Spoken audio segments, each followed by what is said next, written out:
Hello, everybody. Welcome to New Year's Eve. I can't believe it's New Year's Eve. New year coming up. This has been such a crazy year.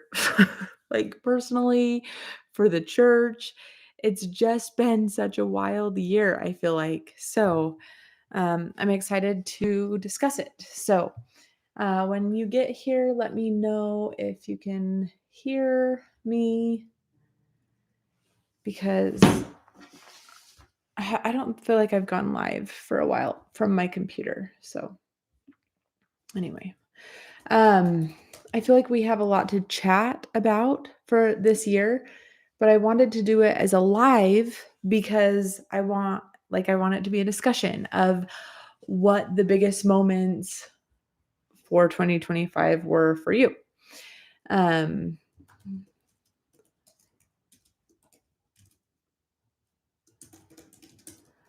all right. Does anyone hear?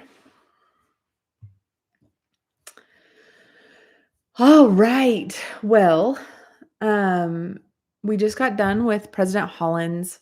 I'll start there. We just got done with President Holland's funeral, and it was beautiful. And his children spoke, which was wonderful.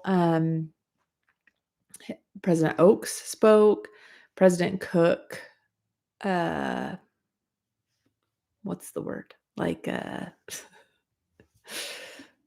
Conducted it. That's the word. That's the word I was looking for. So that was good. The ending got me. It was so good, but when like I don't know why at the end of a funeral it's always so sad to me when they wheel them out. But when they played Amazing Grace, I was like, "Oh, that's appropriate." Because of his final general conference talk where he sings Amazing Grace. Um so good. Okay, I'm not seeing any chats. Is anyone commenting or is it being weird? Just wondering. Um okay.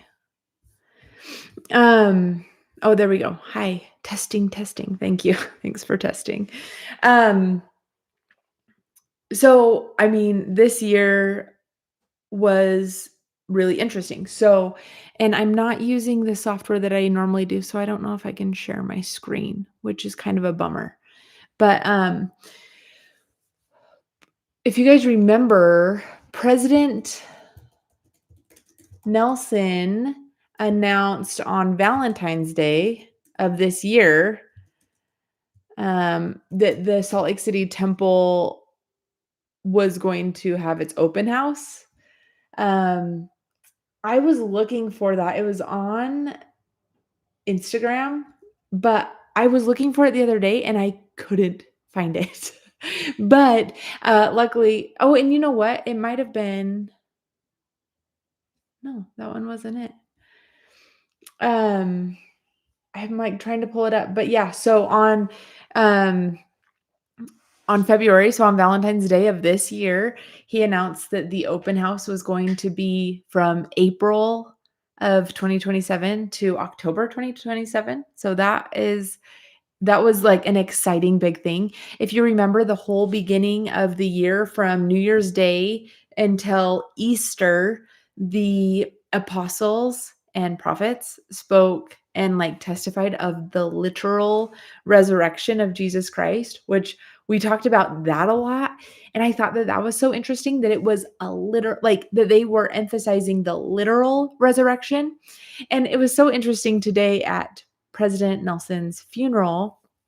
My husband, we kind of talked about his funeral after, and he knows that I've talked about President Nelson and President Holland and kind of the correlations that I've made with the two witnesses and stuff. And we're kind of just talking about it. And I was like, well, I don't know if they would because people have said oh, well, we'll see if they get resurrected 3.5 days later. And but anyway, all of that to say, we know that Jesus Christ was literally resurrected.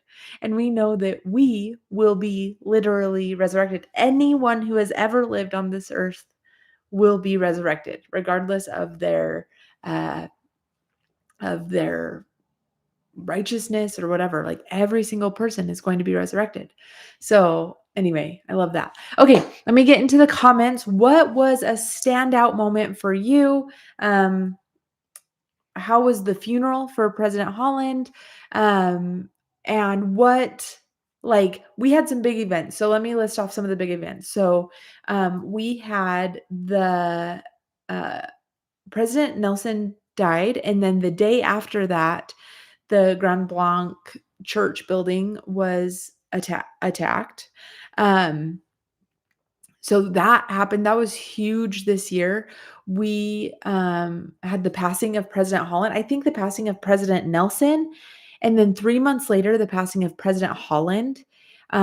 Within 3 months, exactly to the day, 3 months from each other. That was huge. And just like who like how are we going I know that there's been like amazing prophets and apostles who have passed away, but it's like President Nelson and President Holland, like, man, I was just for sure I was hoping for more time with President Holland. But all right, what do you guys think? What's been happening this year? What was this year a standout year to you, or was it just a normal year? Um, I think it's so interesting, how fast time goes, really. But I made a video the other day talking about like, doesn't it feel like the world just continues to like shift a little bit?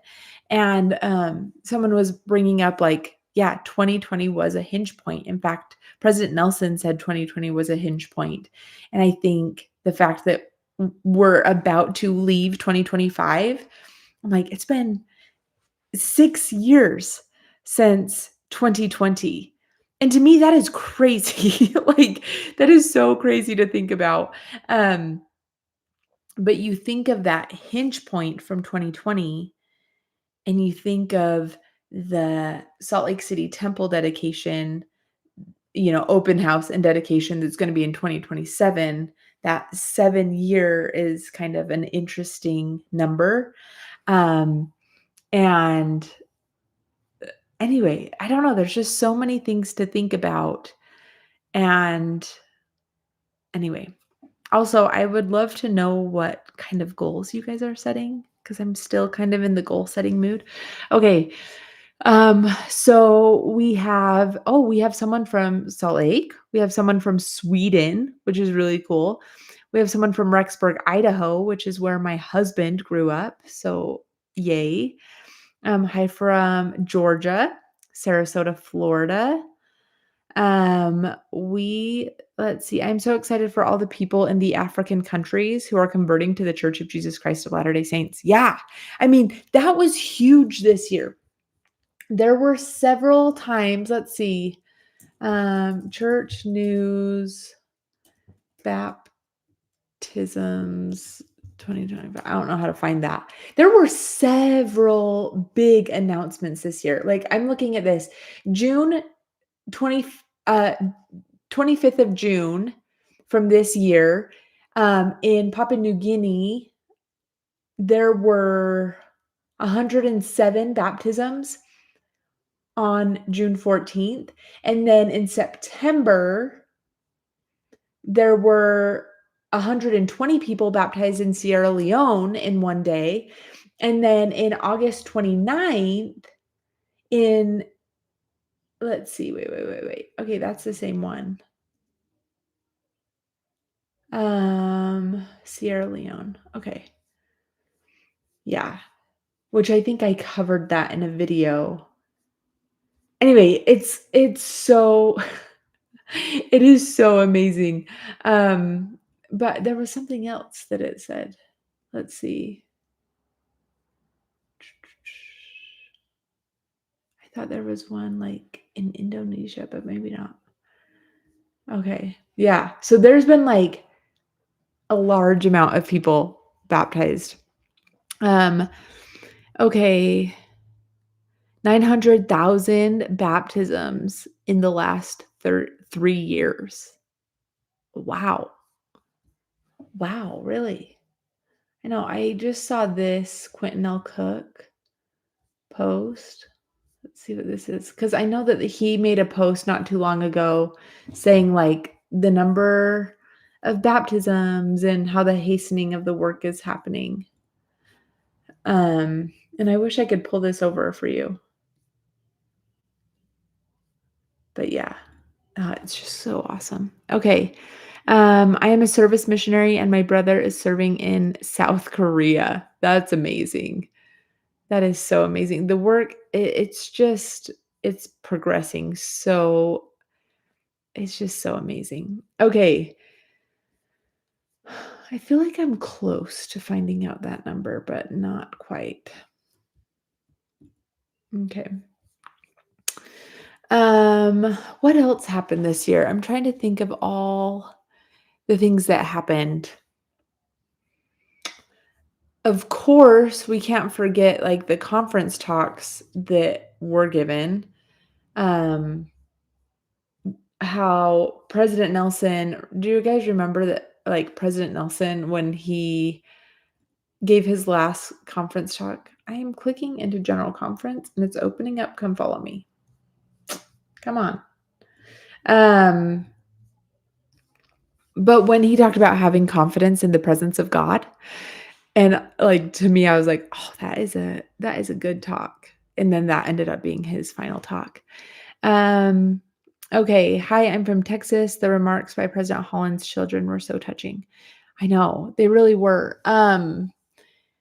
His daughter's talk, Mary, she like that talk was so good. I don't know, it really resonated with me, just like her being a daughter to him and like knowing how I don't know, they all were so good, right? But he was loved. I was actually talking to a group of friends who share the gospel online today, and we were talking about how it feels like there have been so many posts about President Holland.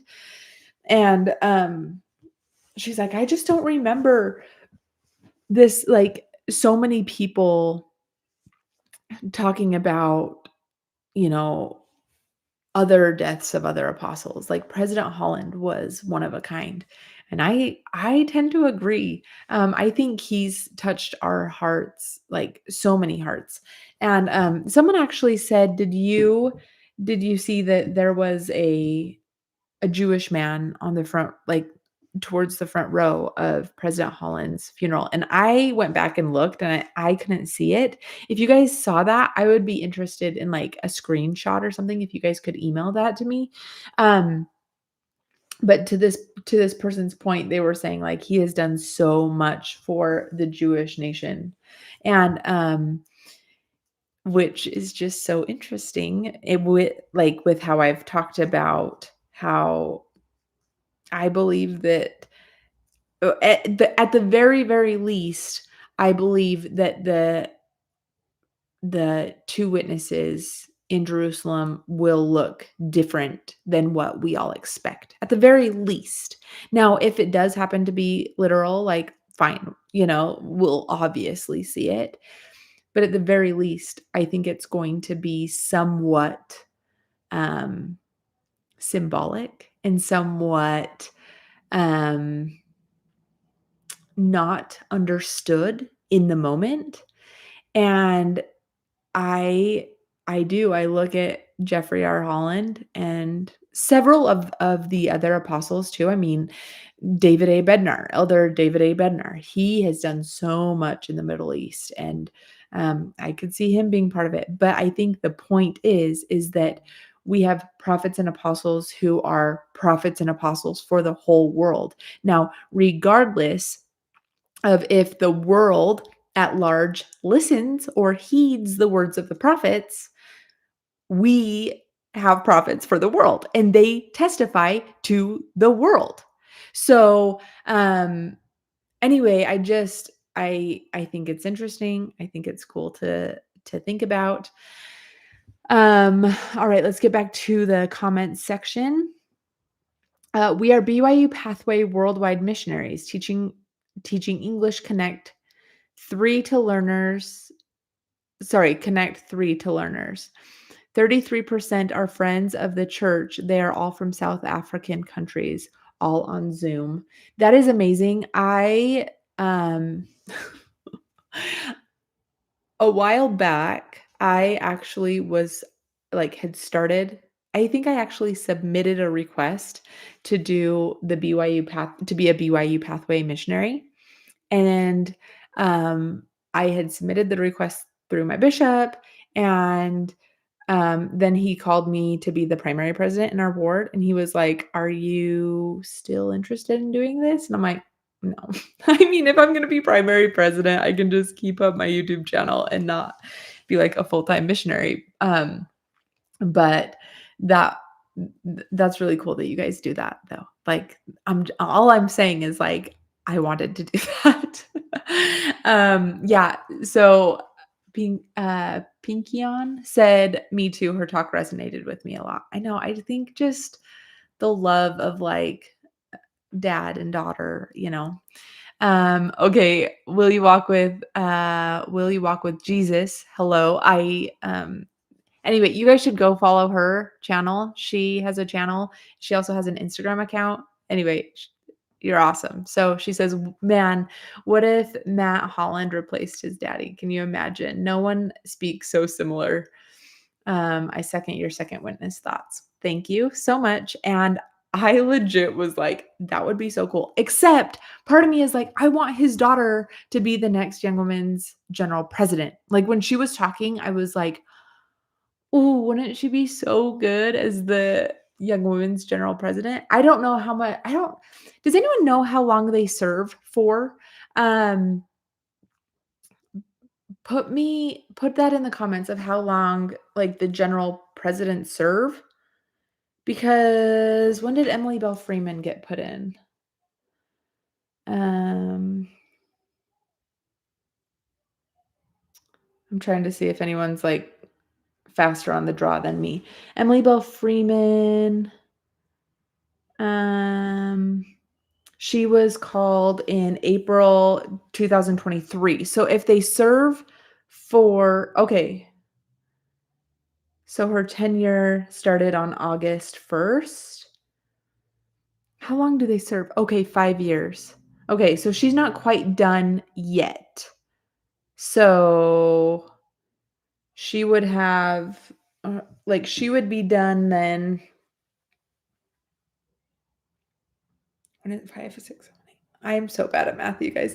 Have you guys seen the memes where it's like, my husband checked my text messages, but he found something worse, and it's like a calculator, like, what is 7 times or 7 plus 3 or whatever. Anyway, that's like what I just did. I'm like, "Okay, what is 3 plus 5?" I'm such an idiot. Okay. Yeah, so she would be done in 2028. Is that what it is? 6, 7, 8. So 2028. Like, maybe Jesus will have come by then. So, um, okay, let's see. I love that the last hymn, I think is what it meant to say, before his service started was, "He is risen," and ended in "Amazing Grace." Yeah.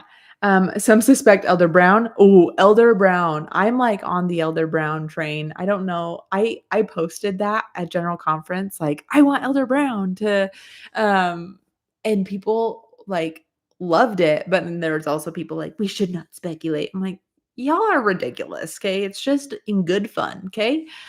Um Also, if Matt Holland replaced Elder Holland, his total Dread Pirates Robert vibes. And then they said, "I love a good Princess Bride reference." I have to admit, I don't love Princess Bride, so I don't get the reference. I'm sorry. And my husband hates me for not he doesn't hate me, but he, like, is mad at me for not knowing Princess Bride. Okay. Um All right. I love your channel. Please don't be discouraged by all the fake bots and the demons in the comments and emails. Just turn off the comments if you really need to, but please keep your channel. Thank you. Okay. Should we talk about the elephant in the room? Yesterday, I made a post and I've actually been debating this for the year 2026 anyway, and I just kind of like bleh, let it all out yesterday. And I don't regret it because I have obviously a love-hate relationship with YouTube, and people are like, I want to start a YouTube channel. And I'm like, don't do it. Just kidding. We need more good voices out there. But being on YouTube has probably been the hardest thing for me, which is so dumb that like it's been so difficult. But I think whenever you put goodness into the world, Satan attacks. And had so many good comments and emails, and I want to respond to all of them. But at the same time, I'm like, this is what burns me out is all of, I mean, I'm grateful for the emails. So thank you. Like I read them. Um, so thank you for that, and I appreciate it, and, what's amazing to me is honestly the people who respond with, like, "My testimony was on the brinks, and then I found your channel." And it's like, "What?" Like, in what world do I have a part to play in just like, I know that I'm not like, I don't have the ability to strengthen someone's testimony or destroy someone's testimony, but the Spirit, I think, and that's part of what I want to do is, like, have the Spirit in my videos. Um, the fact that the Spirit's able to take my meager offering and turn it into something beautiful that, like, makes people want a relationship with Jesus Christ, like, to me, I'm like, "That is amazing," you know? And so, anyway, I really appreciate all the comments and emails. I have been trying to just think about, like, how could I continue going and not be discouraged. And I think a lot of it lies in what my one I just need to remember that, like, my value is not determined by what other people think of me. Like, that is not my value. Um, my value is in my relationship with Jesus Christ and knowing that I am, a daughter of God, a daughter of the covenant, that I am a disciple of Jesus Christ. And so for me, knowing that all I do is I get here and I testify. And yeah, sometimes I share my, fun fan theories, or sometimes I, you know, am a little nerdy or whatever. And it's like, that's like, that's just who I am. But I think it's fun. I think it's fun for people who, so many people emailed me and said, I'm so isolated and I feel so alone. And watching you makes me feel like I have a friend. Or someone once emailed me and said, I feel like you come into my house every day and minister to me personally. It's like, that's what the internet does. The internet can give us the ability to minister to people personally. And so I'm thankful for that. So I think I'm just going to have to be mindful of like how to continue, but I know that I want to continue, like I know that I am supposed to be doing this, and I think my natural man is just like pushing against against it because it would be easier to be done. But I know that I wouldn't find like I wouldn't feel content with myself. So, Dawn, thank you so much for the soup. I think it's called a super chat. I don't even know what it's called, but thank you so much. That is so kind. Um, okay, so um the same person said, I did watch the funeral service. It was beautiful and heartwarming. Yeah.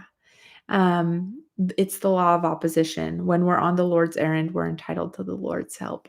I love that quote so much. Okay. You changed my fear to anticipation. Second coming besties. Thank you. Thank you, Don.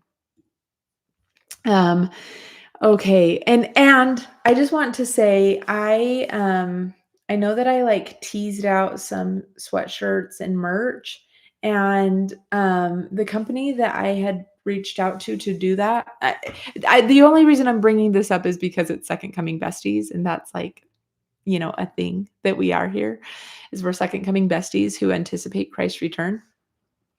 And anyway, I I don't know.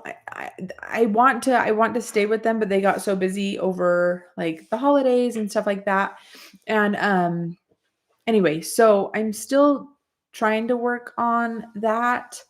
I know that some people have asked for embroidery. So the company that I was planning, that I've been talking to do sweatshirts or merch or t-shirts or whatever, they can only do screen print. But I have another company that I am friends with and I know personally, and they do both screen print and embroidery. And so I haven't yet spoken to them. I don't know what their cost would be. And so anyway, I need to like get back on that, but I haven't forgotten about you. I wanted to do it before Christmas, and then the company I was talking with kind of just got too busy, and I had submitted things and it just didn't work out to do before Christmas. So I'm sorry about that. But I still want to work on it. So I'm hoping by really, I could probably get it going soon. I just need to like buckle down and do it. But how fun would it be to have like general conference merch? I think it would be so fun. To get like matching sweatshirts or matching like t-shirts for general conference. Um, and I would want to do some giveaways, because I know that there are people who would want it and don't really have the means. So I want to do some giveaways that way. And anyway, stuff like that. But I want to do that. Okay. Value is independent of perception. Yeah. And the value is what people are willing. This is something that I want to remember always, and I want you guys to remember always. But our value, and I'm talking to myself, but I'm also like talking to you guys because it's applicable for everyone. But our value, the value of anything really, is the price that someone is willing to pay for something.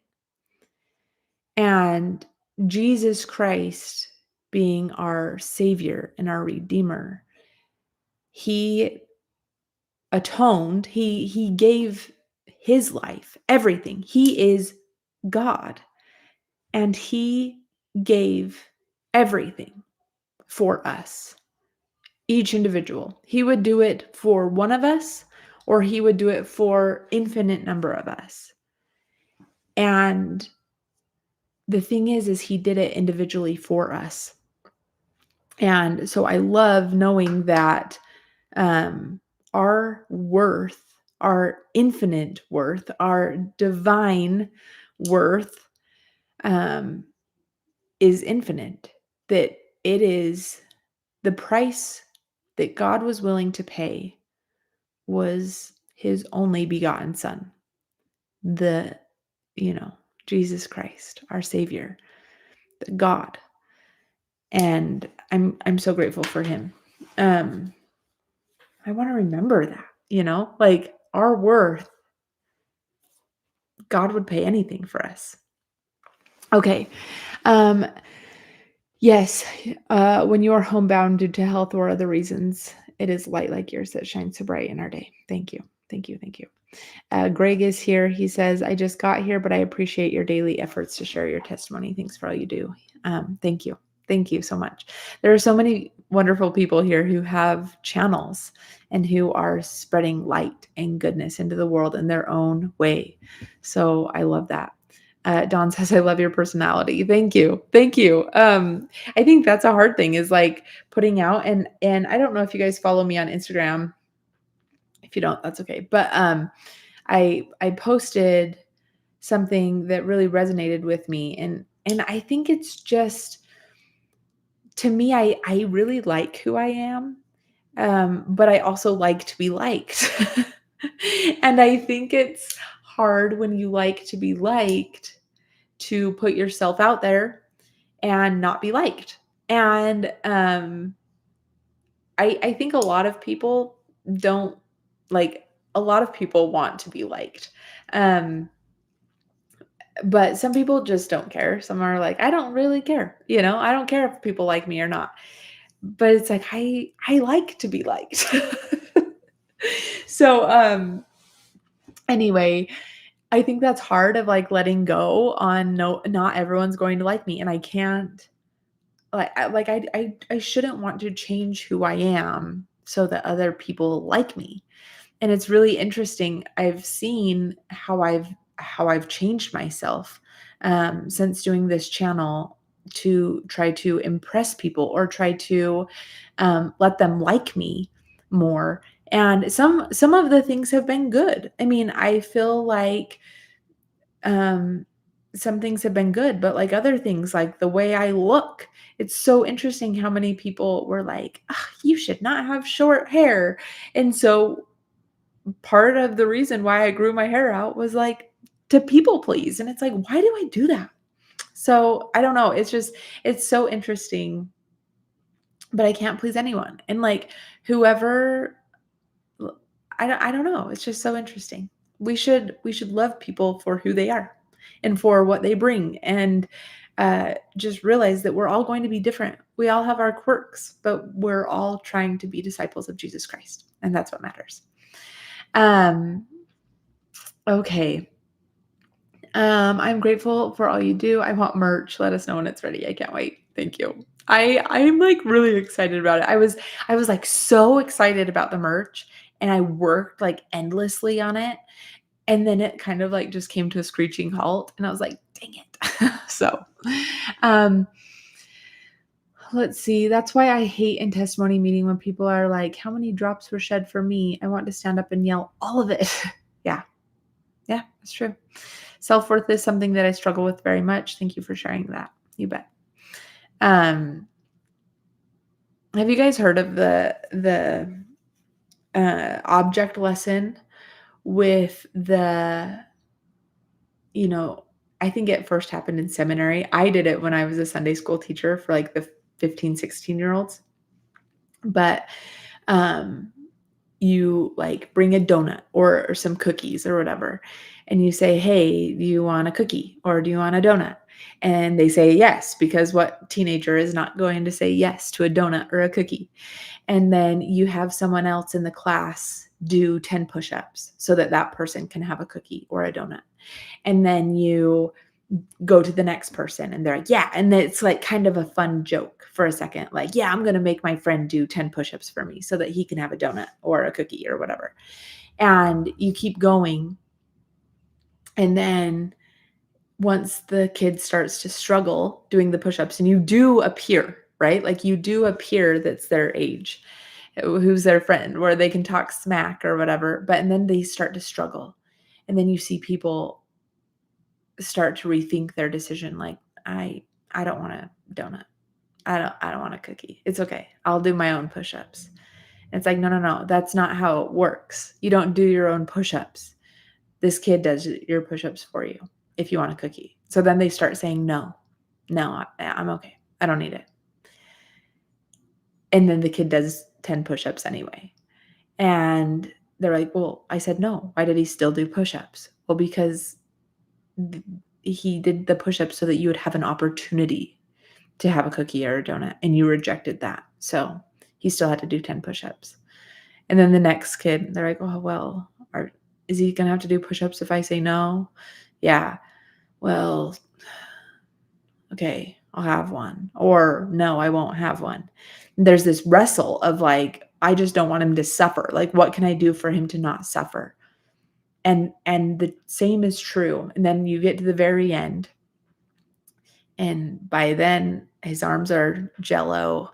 He falls on his face a few times. And at the end, you say, this is what Jesus Christ did for all of us.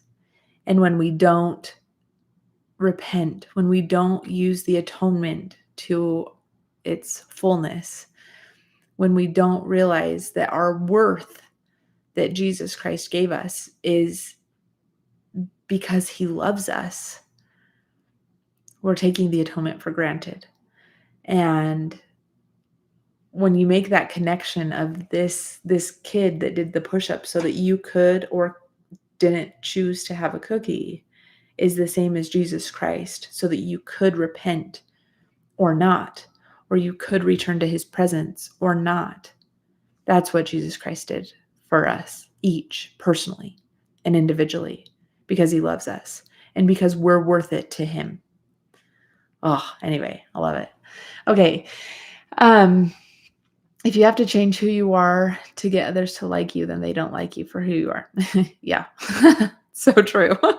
I have short hair. I love your short hair. And one of the reasons I started following you was because of your short hair, actually, and your bright personality. Don't ever try to please people or people please. Yeah. I know. I'm going to go cut it then. Just kidding. If I could shave it myself and do it short myself, oh man, it'd be done today for sure. Anyway.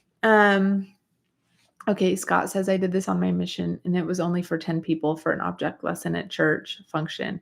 And it was the biggest lesson learner. I was the biggest lesson learner that day. Yeah.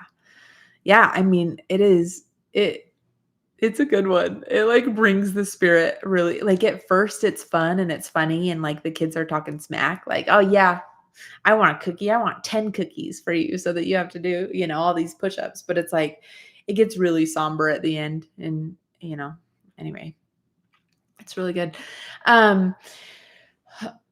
What are we looking forward to for next year? How do you think it's going to continue? I look at kind of all the there was a lot this year of with all the, some people call it a Mormon moment. I'm going to put that in air quotes, where a lot of the spotlight has been on the Church of Jesus Christ of Latter-day Saints. We have seen The Secret Lives of Mormon Wives.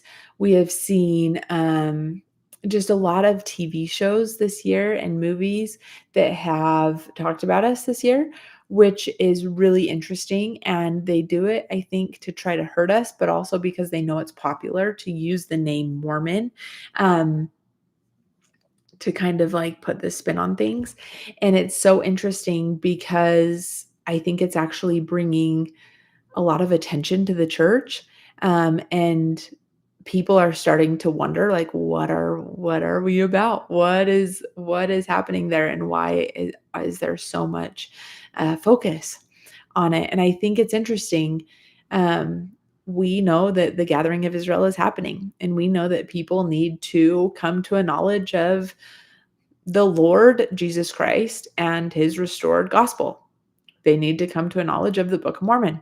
That is President Nelson has said that we need to gather Israel and to prepare ourselves and the world for the second coming. Now, this is not a passive thing. It's personal, but it's not a passive thing. And so it's interesting that we have this moment where it seems like a lot of the internet is all eyes on us.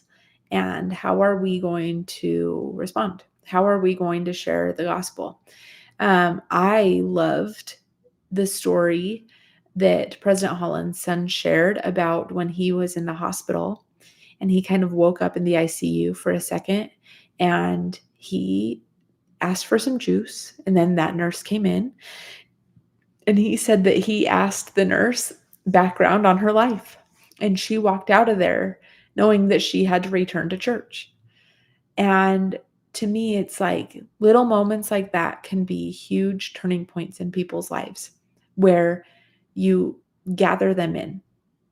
The phrase or the quote from President Nelson where it says, anytime you do anything that helps anyone on either side of the veil make or keep covenants with God, you are helping to gather Israel. And this year, I want to be more intentional about helping to gather Israel. Uh, I believe Jesus is coming soon. And I believe that we need to be doing all we can. We need to wear out our lives in the service of God. One of the ways, and I'm scared to say this out loud, because this is a huge commitment to me, for me, I guess I should say. But one of the things that I've been talking with my husband about is my desire to, I don't even want to say it out loud because then it's like going to be out there. But maybe you guys could help me, help keep me accountable. I want to do a better job at going to the temple every week. This is, before my mission, I did this. I went through the temple in November. And then I went to the temple at least weekly since from November all the way until I left on my mission, which was in May. And it was incredible. And I learned so much in that time of like going to the temple at least once a week. Now there were some weeks that I went 4 times a week. And I just craved being in the temple, being in the house of the Lord. And I had like a whiteboard. I was, I was nerdy just like I am now, but I had a whiteboard where I like drew out the state of Utah and I put a dot on every temple that there was in Utah. And at the time there was 16 temples in Utah. And I was like, I want to go to every one. And there were some that I didn't actually get to go to, like Ogden Temple was under construction, so I couldn't go there. And I don't think I got to like Vernal. I think Vernal was the only one that I didn't get down to. Maybe Timpanogos too. Anyway, but I went every single week, and there were several weeks where I went 4 times a week, and I want to get back into that habit. And it's hard. I've kind of allowed my kids to be my excuse of like, well, I have little kids and it's hard to get out. But I want to do it, and I'm going to do it. So anyway, if anyone wants to join me, I think it would be fun to rally around us or rally around this. If anyone else wants to join me, no pressure, but, to keep each other motivated, if you like leave a comment of like went to the temple, or if you do follow me on Instagram, you guys could like take a picture of you at the temple and tag me in it and just be like, oh, went to the temple this week. Like, okay, week, blah, blah, blah. Anyway, I'm so excited. I'm so excited for this goal. So if anyone wants to be a part of that goal with me, that's one of my goals. Another goal, and this is like, I haven't necessarily like worked out this goal yet. But I want, not that I want to like change my channel, but I've been feeling a really strong pull to, and I need your guys' help on this, because my success, like, this is gonna sound dumb, and I don't want this to sound like it's like a numbers thing, because it's not at all. But I've been feeling a pull to share more, one, about like come follow me, especially with the Old Testament. I love the Old Testament so much. Like, you guys, it's like a weird amount. And I know people are like, the Old Testament, that is like, I don't like the Old Testament. You guys, I love it so much. And I want to share more about the Old Testament. Not necessarily like come follow me lessons per se. I mean, it kind of will feel like a come follow me lesson, because it will like translate into the same lesson, like week schedule. But I love the Old Testament. So I kind of want to add more into that, but naturally on my channel, I have seen that videos that are focused on gospel. Also, another topic that I want to talk about more is the atonement of Jesus Christ. But I have just seen this trend on my channel where when I post about something that is like more churchy or more gospel related, I don't get the views that I get if it was like a breaking news event or if it was like some like crazy speculative thing. And it's frustrating to me because I see in the comments how people love how grounded I am, but yet, and again, this is not a numbers thing necessarily, right? But like, it's always been frustrating to me because I want to do more teaching. I want to do more gospel discussions. Like, I've gotten so many comments where it's like, "Man, you're like the gospel teacher, the gospel doctrine teacher that we wish we all had." And I'm not saying that like I'm not like patting myself on the back, but I love diving into the doctrines and like the text of like this is what I love about it and how it relates to us.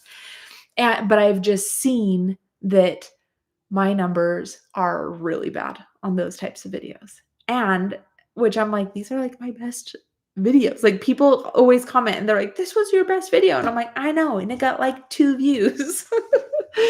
So, I mean, not really 2 views, but anyway, so this year, if I do incorporate more of that, I would really love your help.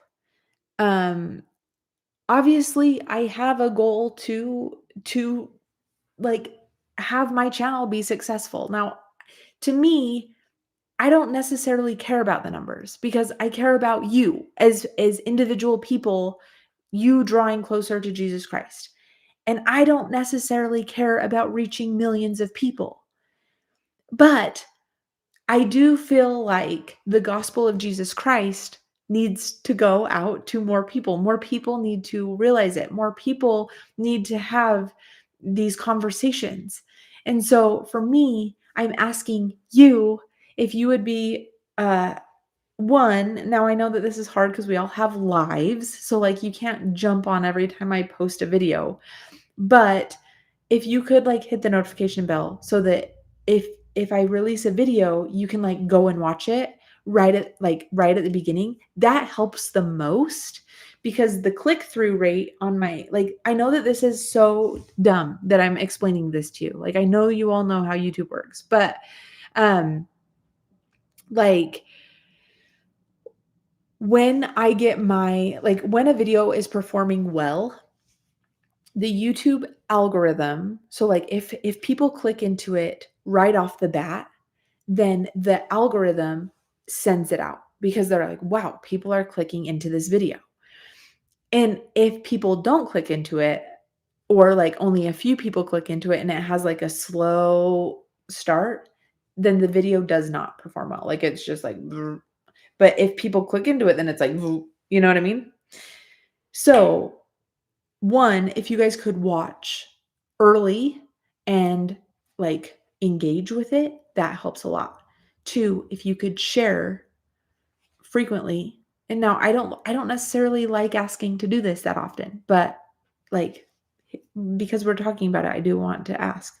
But, like, if you share it with people so that more people can find me, that would help a lot too. So, anyway, all of that to just say, like, I want to lean more towards these gospel topics, because I kind of feel like the second coming space is, like, really crowded right now, and it doesn't mean that I'm not gonna talk about the second coming or I'm not gonna have, like, undertones of the second coming, because that's something that I'm really passionate about, but it's so interesting to me, like, when people do criticize me, like, uh, for some reason, people think that all I am or the only, like, personality trait that I have is the second coming, and I'm like, "You understand that you see probably 10% of my life." Like, the second coming to me is exciting and it's great, but, like, my life does not revolve around me,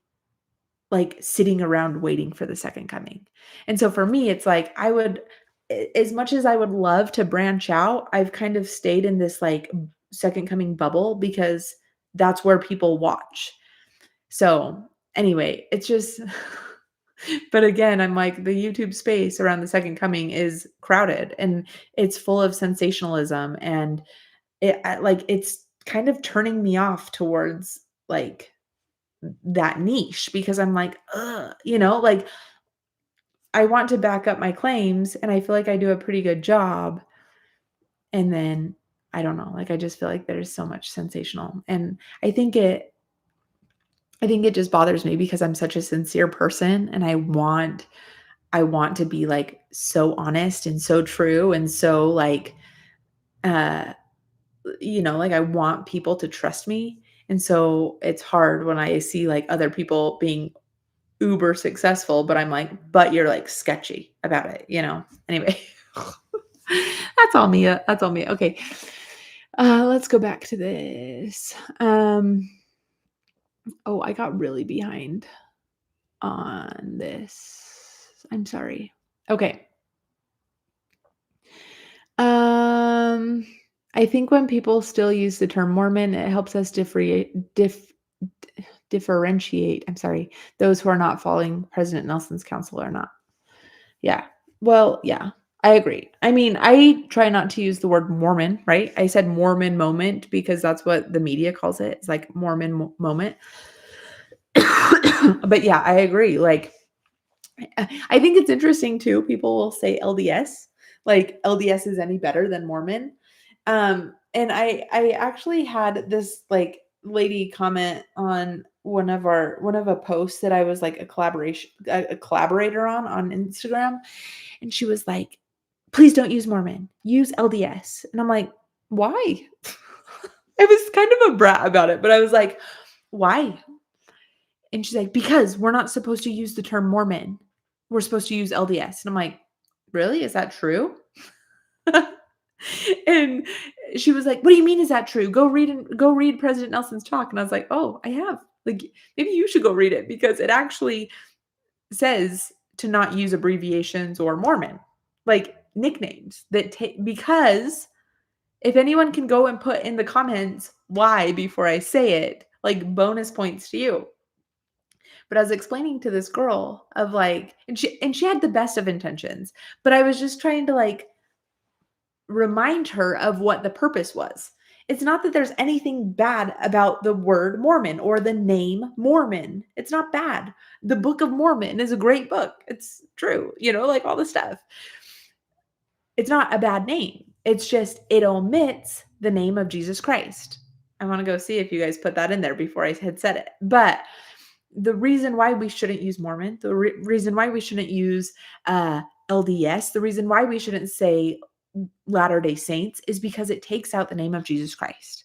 So, yeah, when we refer to ourselves, he said we should refer to ourselves as members of the Church of Jesus Christ of Latter-day Saints, or we can say members of the church, or we could say we are disciples of Jesus Christ.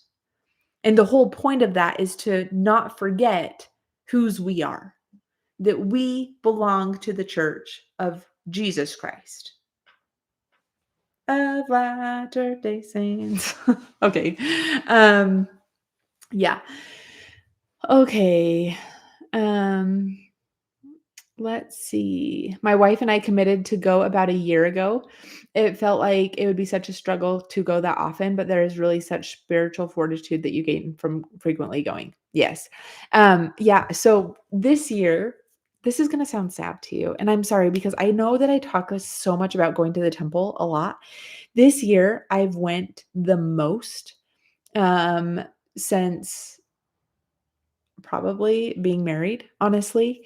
And we tried to go once a month. And I'm so sad that that's like, how many times I've gone because I know there are people who go once a week, twice a week, so often. Um, and I guess that's kind of a lie because in nursing school, when I was in nursing school before I had kids, I tried to go every week. So, I mean, I did go more often before I had kids. But since having kids, it's been a struggle. So, um, but I am gonna commit. I'm so excited for it. I'm glad I said it out loud. Um, it would be like a Ward Temple Day, but for the channel. How fun would that be? Now, I don't know if I could commit to a day, but if I were to commit to a day, the days I would likely commit to would be Thursday or Friday mornings, because those are the days that my husband works from home on Monday, Thursday, and Fridays. But Mondays the temples are closed. I would love to go on Mondays, but they're always closed. So the days that I would go would be probably Thursday or Friday mornings, or anytime in the evenings, but typically mornings are best. Um, but yeah, how fun would that be to be like, "Hey, we're going to the temple." I heard a saying that 100% is easy and 90% is hard. I feel that way about the temple attendance. When we decide to go weekly, we had to pick a temple day. Yeah, that is so true. Like when you're all in on like working out and eating healthy, it's easy because you're like, this is what we do. Like we're eating healthy, we're doing this. Same thing with like keeping the commandments. Um, Joshua, I like what you said there because I remember my parents taught me when I was young. Now, I have siblings who have like ebbed and flowed with the gospel, but they taught me when I was young. I'm the youngest. They said, make the decision once to follow Jesus Christ, to be a disciple of Jesus Christ. Like make the decision once so you don't need to continually make it again. Because she's like, they taught me like that's why your siblings struggle is because they like ebb and flow. And they have to like keep making the decision to like, okay, am I gonna do this? No, like you just always go to the church. You always go to church. You always keep the commandments. You always pay your tithing. And then it's so much easier because you just know what to do. Um, Okay. I'm excited for learning about it. I love learning. It didn't matter then what happened outside because it was our temple day. Yeah. The Old Testament is amazing. We saw the new David movie last night and it was really good. Oh, yes, my brother saw that and really liked it. Okay. Alina said, that's interesting. I watch every single video and I know I'm just speaking for myself, but I will watch any video you put out there. You put out literally a huge fan. Thank you. That is so nice. Joshua, I hate sensationalism. I personally much prefer your deep dive gospel videos. I know, me too. I personally enjoy making my deep dive videos and like I love when they go long. And I know I apologize for it, but I'm like, this is so fun for me. But I've kind of like, I don't know. Anyway, it's been that's something that I've like also changed about myself because I'm like, oh, people always complain or like it gets too long or whatever. Anyway, okay. President Holland's talks have helped me through some dark moments. Yeah, if your videos reach just one person and that one person's life has changed, that's priceless. I know. I know. Okay, on my way to rehab, do yourself a favor and don't face plant on your hard bathroom floor. Oh man, I'm sorry, Betty. Okay. Brandon, I made it to the house of the Lord 4 times this year at least. If I felt okay, I would go Thursday through Saturday, but it's unpredictable with my health. Yeah. Good job for going though. That's all that matters. Thank you, Cindy, for joining to show support.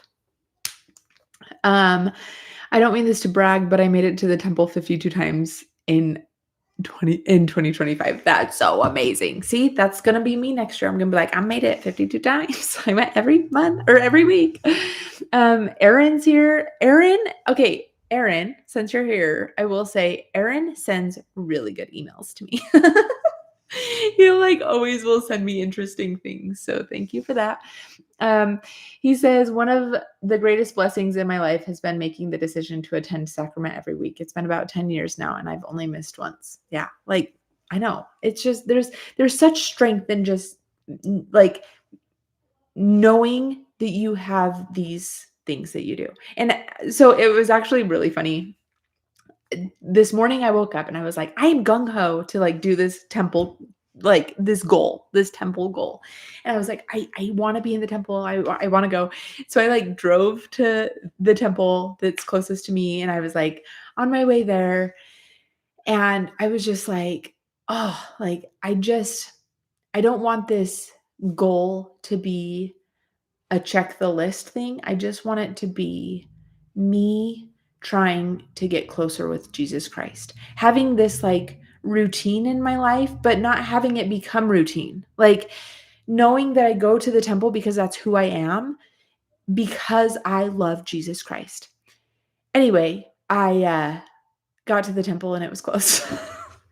But I was like, you know what? How cool is it that I had this moment? It ended up being like a 20-minute round trip of just me driving there and driving back, of me being like, I want to do this because I want to get closer to Jesus Christ. And so I had that moment of like as much as I wanted to be in the temple, I like just sat in the car in silence and drove there. And I was like, I just want a relationship with Heavenly Father and with Jesus Christ. That's all I want. Like, I don't want to do this for like accolades or like bragging, kind of like that person said, like, I don't mean this to be a brag. Like, I don't take it as a brag.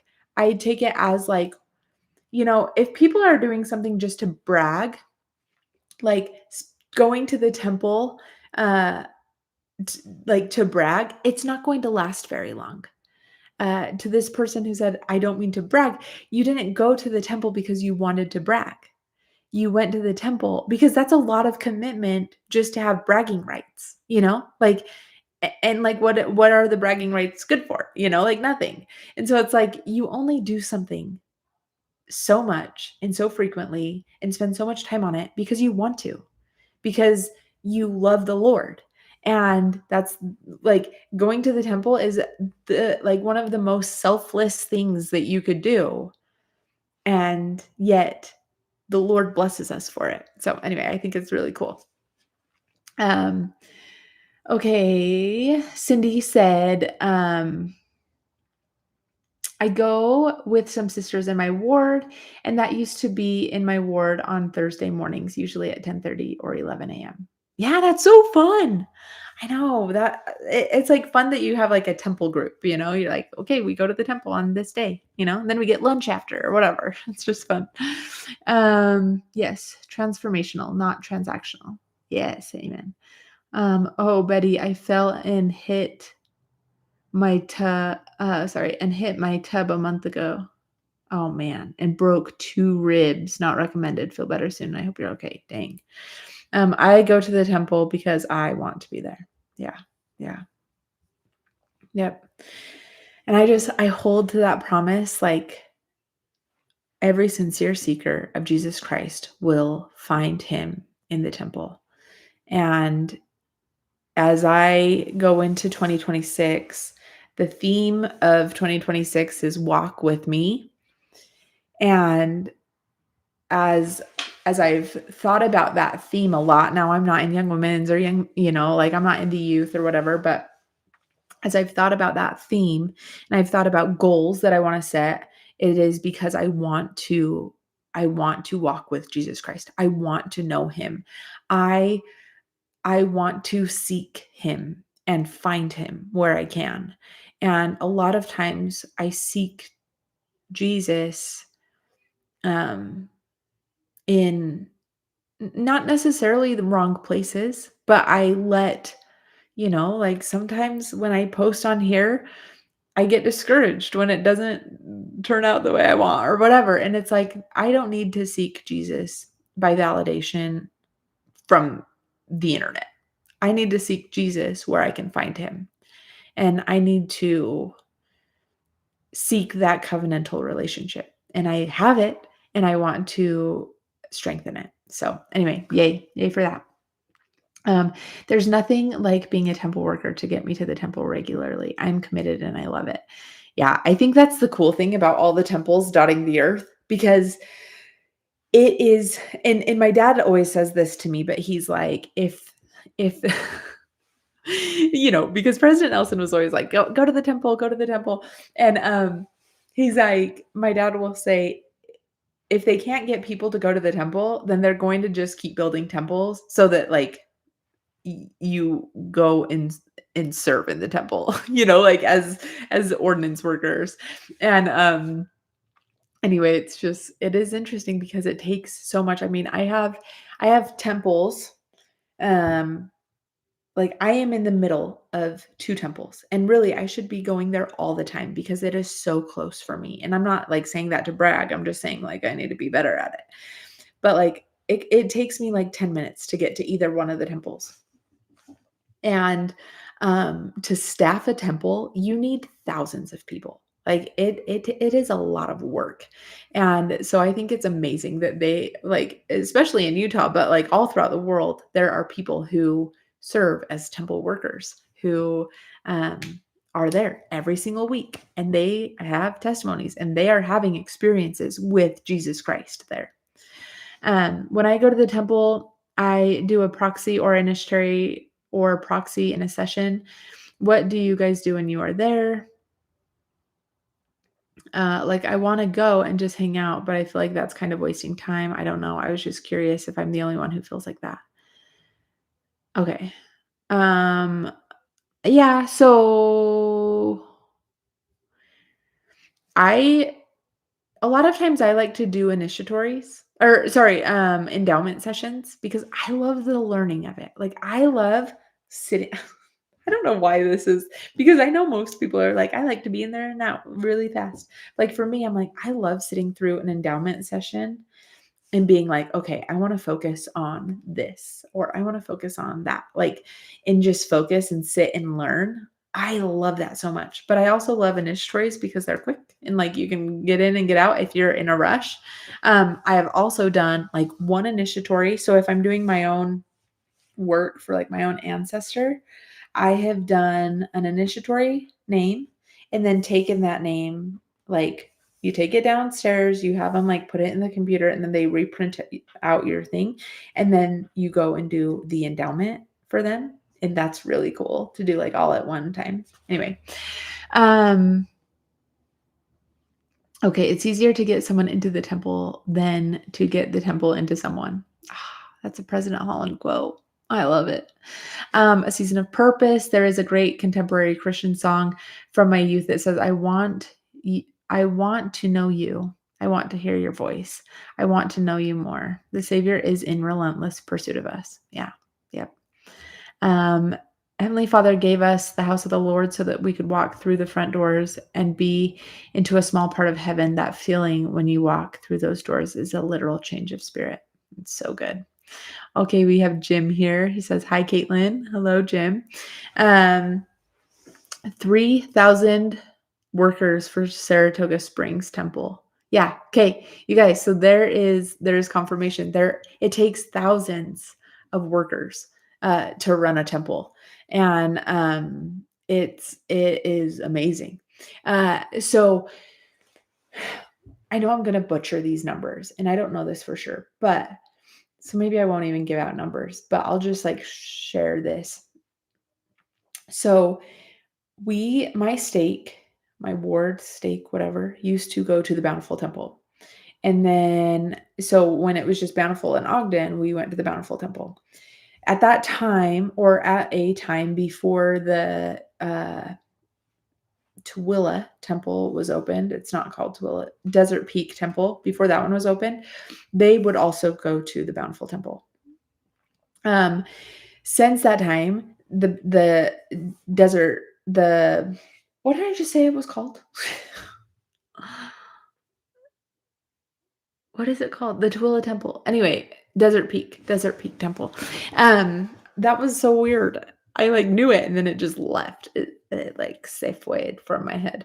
But so when the Desert Peak. Anyway, when that one opened, the ordinances that were happening in the Bountiful Temple, they expected to see a drop because the new temple in Tooele had just opened and they were, like, taking a lot of people there, to the new temple. Well, it didn't. Like, the numbers basically stayed the same in both temples. So, like, Bountiful went from like this, maybe it dropped a little bit, but basically the same amount of ordinances that were being done in Bountiful stayed in Bountiful and kept doing that many ordinances. And then when they opened up the Deseret Peak temple, they were doing around the same amount of ordinances in that temple, which is amazing. And then Syracuse temple, well, no. And then Layton temple opened up, and Layton temple started doing as many ordinances in like that temple, and maybe a little less, right? Maybe a little less. I'm not saying it's the exact same, but they started doing almost as many ordinances as the Bountiful temple did. And then the Bountiful temple stayed the same. So it's just crazy. Like, you talk about a hastening, and it's like, wow, like it really is hastening. And then we have Syracuse temple, which Syracuse temple, at least for my dad, they went to the Ogden temple. So I don't know much about like the stats of that, but I would imagine, because Ogden temple was always busy. And so I would imagine that the same thing happened with Ogden and Syracuse when the Syracuse temple opened, because I think most of the people who now go to the Syracuse temple were going to Ogden temple. So anyway, it is amazing to me. Like, it is so cool that it's really hastening the work. I wish I lived closer to the temple, but I went a fair amount of times this year. I talked with the temple workers about getting a Tuesday morning baptismal session once a month for our homeschool youth. That would be so cool. Okay, that's so cool. Okay, there's a reason that people aren't allowed to just go sit in the celestial room. The power of godliness is manifest in the ordinances. Yeah, but patrons are very much encouraged to go sit in the celestial room after completing ordinances. Yeah. I love the initiatories. The word reminds me of my worth and purpose. Yeah. Number of ordinances is amazing, but thinking you have double the number of temple volunteers being there to help everyone who comes and do ordinances is so amazing. Yeah, I mean, really, you think about it. If every temple needed 3,000 temple workers, that just went from Bountiful and Ogden having 3,000, 6,000 temple workers, to then having and this is just in like the temples that like are touching those two temples, you know what I mean? But like all of a sudden you have Layton, you have Deseret Peak, and you have Syracuse. So that's 9,000 temple workers in addition to the 6,000 temple workers that were already needed to staff the other ones. Like, that is incredible when you think about it. And that is, that's what, 9,000, then add 6. So I don't know, 9. What is that? 15,000 people who are in the temple every week, at least once a week, serving in the temple. That's amazing. That's amazing. Okay. What else? I decided I needed to put temple attendance in my son's homeschooling schedule this year. He loves to do baptisms while I do initiatories. I wish I could do more endowments. Oh, you guys, that is cool. Homeschooling your kids and being able to take them to the temple during that time. That's amazing. That's so awesome. I know my niece is a really good example to me of going to the temple weekly. She's in high school and she goes to the temple every week. Like, every single week she is in the temple, at least once, right? Like, she'll go when it's late start. They have late start on like Wednesday mornings. And so she'll often go, but she'll often go at night too. So anyway, I think it's so amazing. So I'm so excited. This is like getting me so pumped. So thank you. Okay. I think I'm going to end there. Thank you for listening. Sorry, this was a really long live stream. But I appreciate you guys. Again, thank you for the kind messages and for being here and loving me. And anyway, I truly love you guys. And I love our Savior, Jesus Christ. And that's the ultimate reason why I do what I do, is just because I want more people to know of the, the love that Jesus offers us. He truly does offer us so much love. And I wish more people in the world would come to the knowledge of him because he's everything. He's everything to us. So thank you. Um, okay, someone just said on Family Search, you can view also be in the temple while not able to attend in person. Wait, what? Okay, if you're still on here, I want to know what that is. On Family Search, you can view also be, quote, in the temple while not able to attend in person. I don't know what that means. Does anyone know what that means? That's amazing. Okay, happy New Year to you. I love you. You are a great influence for good. Thank you. Thank you. Thank you. I'm trying to be good. I'm kind of waiting to hear what that means to um that we can be in the temple. I know that you can submit names to the temple, and I don't know if that's what he means, but anyway. A year ago, our ward did a challenge to do as many baptisms as they could from Thanksgiving until the end of the year, and they did something like 1,008, and we have probably less than 20 kids. That's amazing. That's so cool. Okay, they said help research and connect families and offer ordinances in that way. Oh, gotcha. Yeah. So if you can't go to the temple, if you're like homebound or whatever, then you can help like index or do the research and offer ordinances to be done that way. So that is another good option. It says your contributions in action and had a link in the last comment. So it didn't go through. Okay. Cool. That is cool. I need to get better at family history work. I like have these spurts where I'm like, I'm gonna learn, and then I start doing it, and I'm like, I am probably messing up things. I'm probably doing more damage than I am good. So anyway, I don't necessarily know how to do that very well, but okay. Happy New Year. I love y'all so much. Um, Thanks for being here. Thanks for being here. So, okay, bye-bye.